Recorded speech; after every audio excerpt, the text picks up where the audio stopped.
नमस्कार मु पुष्पलता सामंत बांकी ब्लॉक अध्यक्षा गतकाली किछि व्यक्ति ब्लॉक को आसी ब्लॉक उन्नयन मूलक कार्य अनियमितता होइथिबा जणाइथिले।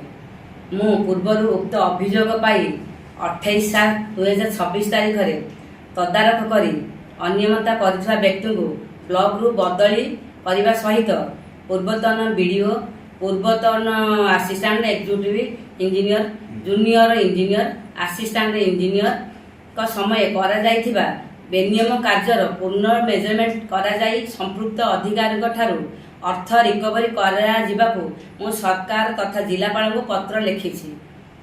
तत्सहित माननीय विधायक माध्यम जिलापाल को दृढ़ कार्यानुष्ठान निमंते दृष्टि आकर्षण करिअछि।